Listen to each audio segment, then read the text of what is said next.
কুরআন প্রেমী মেয়ের গল্প সাধারণত এমন একজন নারীর জীবনকে কেন্দ্র করে গড়ে ওঠে যিনি আল্লাহর কিতাব কুরআনের প্রতি গভীর ভালোবাসা পোষণ করেন এবং তার জীবনের প্রতিটি ক্ষেত্রে কুরআনের শিক্ষা ও নির্দেশনা অনুসরণ করেন। নিচে এমন একটি গল্প শেয়ার করছি যা পাঠককে অনুপ্রাণিত করতে পারে। কুরআনের আলোতে বদলে যাওয়া জীবন। তামান্না ছোটবেলা থেকেই খুব চঞ্চল আর জীবনে ভিন্ন কিছু করার স্বপ্ন দেখত, কিন্তু দুনিয়ার মোহে এতটাই ডুবে গিয়েছিল যে আল্লাহর সঙ্গে তার সম্পর্ক অনেক দূরে ছিল। পড়াশোনা, ক্যারিয়ার, বন্ধুবান্ধব সবকিছুতেই ছিল দুনিয়ার প্রতি আগ্রহ। একদিন তার এক বান্ধবী তাকে উপহার দিল একটি বাংলা অনুবাদ সহ কুরআন। তামান্না প্রথমে সেটাকে গুরুত্ব দেয়নি, কিন্তু এক রাতে যখন কোনো কারণে তার ঘুম আসছিল না, তখন কুরআন খুলে পড়তে শুরু করল। প্রথম যে আয়াতটি তার চোখে পড়ে তা হল, নিশ্চয়ই যারা বিশ্বাস করে এবং সৎকর্ম করে তারা জান্নাতের উদ্যানগুলোতে থাকবে। সূরা বাকারা আয়াত ৮২।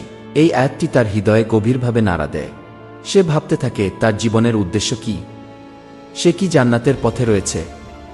এরপর থেকে তামান্না নিয়মিত কুরআন পড়তে শুরু করে।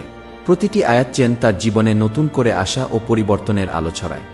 ধীরে ধীরে সে নিজের চলাফেরা, আচরণ এবং জীবনযাপনে কুরআনের শিক্ষা বাস্তবায়ন করতে শুরু করল। সে অনুভব করল কুরআন শুধু একটি ধর্মগ্রন্থ নয়, এটি জীবনের জন্য পরিপূর্ণ দিক নির্দেশনা। তামান্না এখন আর শুধু নিজের জন্য বাঁচে না, সে মানুষের জন্য কাজ করে, সৎ পথে চলার আহ্বান জানায় এবং আল্লাহর সন্তুষ্টির জন্য তার জীবন উৎসর্গ করেছে।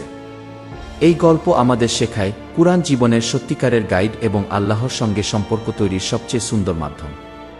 এটি মানুষকে সত্য ও সৎ পথে চলতে উদ্বুদ্ধ করে এবং জীবনের অর্থ উপলব্ধি করায়।